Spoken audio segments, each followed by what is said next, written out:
iOS area TA module নিয়ে বড় update. এখনই বিল সাবমিট না করার নির্দেশ। টেস্টিং চলছে এবং কিছু টেকনিক্যাল আপডেট নিয়ে এই ভিডিওটি হতে চলেছে। নমস্কার, আপনারা দেখছেন আপডেট মাস্টার। আজকের ভিডিওটি পশ্চিমবঙ্গের সমস্ত পিআরআই অফিস, শিক্ষক-শিক্ষিকা, শিক্ষাকর্মী এবং সংশ্লিষ্ট সরকারি কর্মচারীদের জন্য অত্যন্ত গুরুত্বপূর্ণ। যদি আপনারাও এরিয়া ডি এ বিল কবে হবে, কবে সাবমিট করা যাবে বা কখন সাবমিট করা যাবে কিংবা iOS এর যে নতুন মডিউল দেখা যাচ্ছে সেটি নিয়ে বিভ্রান্ত হয়ে থাকেন, তাহলে আজকের ভিডিওটি অবশ্যই শেষ পর্যন্ত দেখুন। কারণ iOS টেকনিক্যাল টিম একটি গুরুত্বপূর্ণ বার্তা জারি করেছে। সেই বার্তায় স্পষ্ট জানানো হয়েছে যে বর্তমানে এরিয়া ডি এ মডিউল যেটা দেখাচ্ছে সেটি সম্পূর্ণভাবে এখনো চালু হয়নি। অনেকেই ইতিমধ্যে বিভিন্ন WhatsApp গ্রুপ বা Facebook পোস্টে মডিউল স্ক্রিনশট দেখে মনে করছেন হয়তো আ শীঘ্রই টাকা পাওয়া যাবে, কিন্তু বাস্তব পরিস্থিতি কি? এই বিষয়টি নিয়ে আমরা আলোচনা করব। iOS টেকনিক্যাল টিম কি জানিয়েছে তাহলে? টেকনিক্যাল টিম এর অফিসিয়াল যে বার্তা সেখানে বলা হয়েছে iOS এর সঙ্গে সংযুক্ত এরিয়া ডি এ মডিউল বর্তমানে শুধুমাত্র টেস্টিং ফেজে রয়েছে, অর্থাৎ এটি সফটওয়্যারের পরীক্ষামূলক ধাপ। এই সময়ে ডেভেলপার এবং টেকনিক্যাল টিম মডিউল বিভিন্ন ফাংশন ঠিকমতো কাজ করছে কিনা, ক্যালকুলেশন সঠিক হচ্ছে কিনা, কোনো টেকনিক্যাল এরর রয়েছে কিনা, এইসব পরীক্ষা করে দেখেন। তাই বর্তমানে মডিউল দেখা গেলেও সেটি বর্তমানে ব্যবহার করার অনুমতি দেওয়া হয়নি।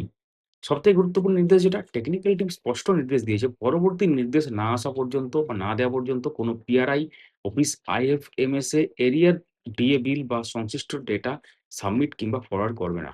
অর্থাৎ বিল তৈরি করবেন না, সাবমিট করবেন না, ফরওয়ার্ড করবেন না। কারণ বর্তমানে এই প্রক্রিয়া সরাসরি অনুমোদন পায়নি। অবশ্যই আমাদেরকে সাবস্ক্রাইব বা ফলো করে রাখুন পরবর্তী আপডেটগুলো পাওয়ার জন্য। তো এখন কি এরিয়া ডি এর টাকা রিলিজ হবে? এর উত্তরে টেকনিক্যাল টিম পরিষ্কারভাবে জানিয়ে দিয়েছে, না। এক্ষেত্রে বর্তমানে এই মডিউলের মাধ্যমে কোনো অর্থ ডিসবার্সমেন্ট করা হবে না। অর্থাৎ যদি মডিউলে কোনো অ্যামাউন্ট বা ক্যালকুলেশন দেখতে পান, তাহলে সেটিকে বাস্তব পেমেন্ট হিসাবে ধরে নেওয়া যাবে না। তো এক্ষেত্রে কেন এই নির্দেশ দেওয়া হয়েছে? এর প্রধান ২ টি কারণ রয়েছে। ১ম কারণ কি?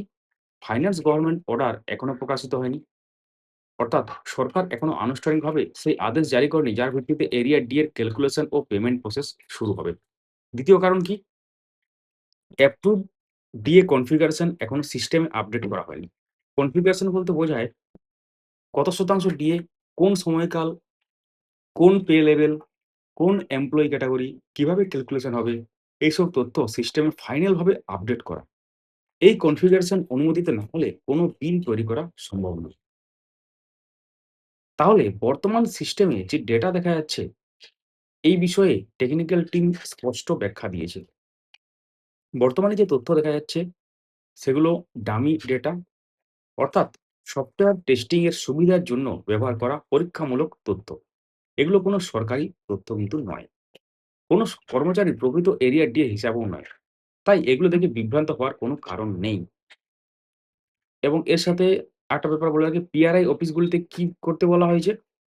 অফিসিয়াল যে কনফার্মেশন সেটা না আসা পর্যন্ত কোনো ফাইন্যান্সিয়াল ট্রান্সেকশন করবেন না, কোনো বিল সাবমিট করবেন না, কোনো ডেটা ফরওয়ার্ড করবেন না। গভর্নমেন্ট অর্ডার প্রকাশের অপেক্ষা করতে হবে। তো এখন কি তাহলে করা উচিত?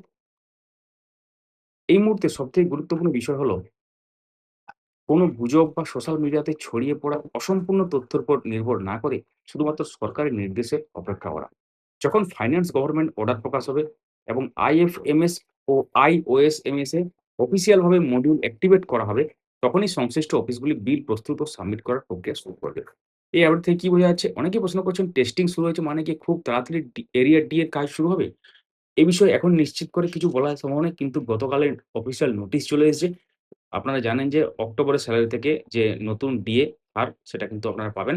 তবে সাধারণভাবে বলা যায় কোনো মডিউল যখন টেস্টিং স্টেজে আসে তখন সেটি চালুর প্রস্তুতি চলতে থাকে। কিন্তু চূড়ান্ত সিদ্ধান্ত সম্পূর্ণভাবে সরকারের অফিসিয়াল নির্দেশ, গভর্নমেন্ট অর্ডার উপর নির্ভর করে। তাই এখন নির্দিষ্ট তারিখ বা পেমেন্টের সময় নিয়ে কোনো দাবি করা ঠিক হবে না। আপনারা অনেকে বিভিন্ন স্ক্রিনশট বা মেসেজ থেকে বিভ্রান্ত হচ্ছেন। মনে রাখবেন, সিস্টেমে কোনো অপশন দেখে মানে দেখা যাওয়া মানেই সেটি চালু হয়ে গেছে এমন নয়। টেস্টিং এর সময় অনেক ফিচার দৃশ্যমান থাকে। আজকের আপডেট থেকে আমরা কি জানলাম? এরিয়া ডি মডিউল বর্তমানে টেস্টিং স্টেজে রয়েছে। কোনো বিল বা ডেটা IFMS এ সাবমিট বা ফরওয়ার্ড করা যাবে না। এখনই কোনো টাকা রিলিজ করা যাবে না। ফাইন্যান্স গভর্নমেন্ট অর্ডার এখনো প্রকাশিত হয়নি। এক্ষেত্রে অ্যাপ্রুভড ডিএ কনফিগারেশন এখনো সম্পূর্ণ হয়নি। বর্তমান সিস্টেমে যে ডেটা দেখা যাচ্ছে সেটা ডামি ডেটা। অফিসিয়াল কনফার্মেশন না আসা পর্যন্ত কোনো অফিসিয়াল বা ফাইন্যান্সিয়াল যে ট্রান্সেকশন সেটা করা যাবে না। তো এই ভিডিওটা এই পর্যন্তই। যারা নতুন দেখছেন বা কোনো কারণে চ্যানেলটি সাবস্ক্রাইব করতে ভুলে গেছেন, যারা YouTube থেকে দেখছেন সাবস্ক্রাইব করে রাখুন, যারা Facebook থেকে দেখছেন পেজটিকে ফলো করে রাখুন। ভিডিওটি লাইক করুন, সবার সাথে শেয়ার করুন।